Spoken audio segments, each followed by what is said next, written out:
Iran America பயங்கர போர். 4 மாதங்களுக்கு பிறகு நல்லடக்கம்.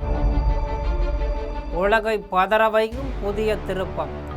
ஒரு உடலை அடக்கம் பண்ண 4 மாசமா அவருடைய ஆன்மா கூட சாந்தி அடையாது. காரணம், அமெரிக்கா பண்ணுற அட்டூழிய வேலை தான். அந்த அட்டூழிய வேலையின் பின்னணியை நம் ஜெம் தொலைக்காட்சி மூலம் பார்க்கலாம்.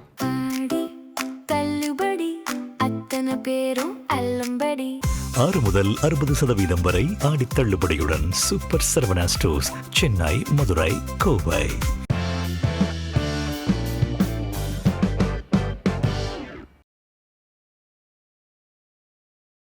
விமான தாக்குதலில் கொல்லப்பட்டு 4 மாதங்களுக்கு மேலாகிய நிலையில் ஈரானின் முன்னாள் உச்ச தலைவர் அலி கமேனியின் உடல் நல்லடக்கம் செய்யப்பட்டது.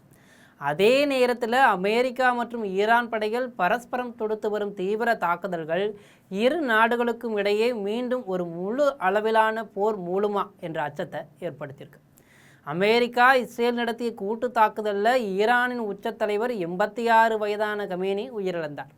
இதனைத் தொடர்ந்து 2 மாதங்கள் கழித்து கிழக்கு ஈரானில் உள்ள கமேனியின் சொந்த ஊரான மஷ்காத் நகருக்கு ஈரானிய தேசிய கொடி போர்த்தப்பட்ட கமேனியின் சவப்பெட்டி நினைவிடத்திற்குள் கொண்டு செல்லப்பட்டது.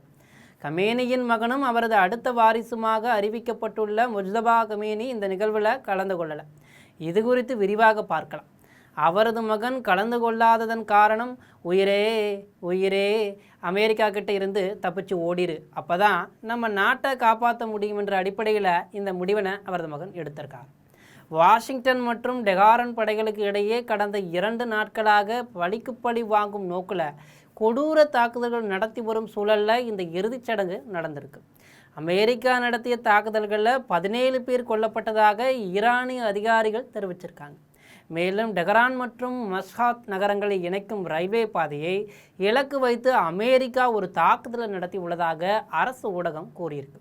இதற்கு பதிலடியாக குவைத், பஹ்ரைன் மற்றும் கத்தாரில் உள்ள அமெரிக்க இராணுவ தளங்களை இலக்கு வைத்து மீண்டும் தாக்குதல்களை தொடங்கி உள்ளதாக ஈரான் அறிவிச்சிருக்கு. மற்றொரு அமெரிக்க நட்பு நாடான ஜோர்டானில் தாக்குதல் எச்சரிக்கை சைரன்கள் ஒலிக்க தொடங்கியிருக்கு. ஈரானில் இருந்து ஏவப்பட்ட 8 ஏவுகணைகளை தடுத்து அளித்துள்ளதாக ஜோர்டான் இராணுவம் தெரிவிச்சிருக்கு.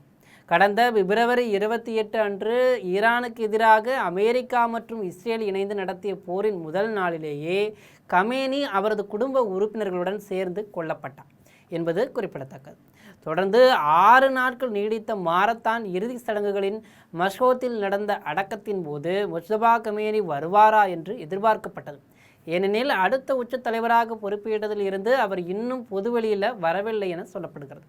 நாடாளுமன்ற சபாநாயகரும் அமெரிக்காவுடனான பேச்சுவார்த்தையின் தலைமை பிரதிநிதியுமான முகமது ஃபாகர் ஹாலிஃப், சக்தி வாய்ந்த தலைமை நீதிபதி ஹோலம் ஹொசைன் முகோசேனி எஜை மற்றும் கமேனியின் மூத்த மகன் முஸ்தபா கமேனி ஆகியோர் மட்டுமே நினைவிடத்தில் இறுதி சடங்கில் கலந்து கொண்டனர்.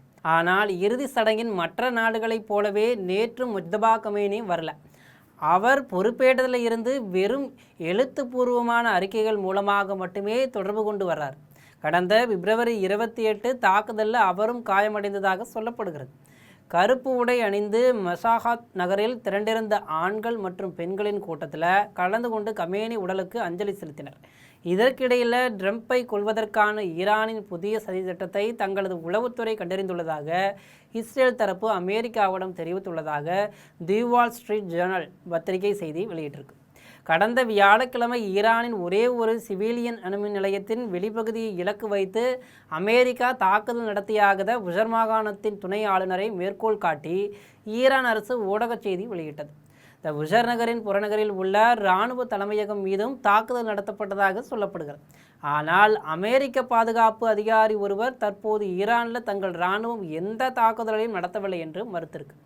ஈரான் இராணுவம் தனது பங்கிற்கு குவைத்தில் உள்ள பேட்ரியாட் ஏவுகணை அமைப்பு, கத்தாரில் உள்ள ஆரம்பகட்ட எச்சரிக்கை அமைப்பு மற்றும் பஹ்ரைனில் உள்ள எரிபொருள் தொட்டிகளை ட்ரோன்கள் மூலம் தாக்கியதாக கூறியிருக்கு. இருப்பினும் ஈரான் ஏவிய டஜன் கணக்கான ஏவுகணைகள் மற்றும் ட்ரோன்கள் தடுத்து அளிக்கப்பட்டதாகவும் அமெரிக்க படையினருக்கு எந்த காயமும் ஏற்படவில்லை என்றும் அமெரிக்கா தெரிவிச்சிருக்கு. ஆக இப்படி 2 நாடுகளும் மாறி மாறி போர் தொடுத்து கொள்வதனால் மற்ற உலக நாடுகளுக்கு பாதிப்பு ஏற்படுது. ஆக இவர் 2 நாடுகளுக்கும் போரை நிறுத்தவில்லை என்றால் மற்ற உலக நாடுகள் அனைத்தும் இந்த 2 நாடுகள் மீதும் போர் தொடுக்க வேண்டிய சூழ்நிலை தற்போது உருவாகிவிடும். ஆக இந்த 2 நாடுகளும் கைக்குலுக்கி சுமூக உடன்படிக்கைக்கு வருவார்களா என்பதை பொறுத்திருந்து பார்க்கலாம். இது போன்ற செய்திகளை உடனுக்குடன் தெரிந்து கொள்ள ஜெம் தொலைக்காட்சியுடன் எப்போதும் இணைப்பில் இருங்கள். நன்றி, வணக்கம். தள்ளுபடி அத்தனை பேரும் அள்ளும்படி 6 முதல் 60% வரை ஆடி தள்ளுபடியுடன் சூப்பர் சரவணா ஸ்டோர்ஸ், சென்னை, மதுரை, கோவை.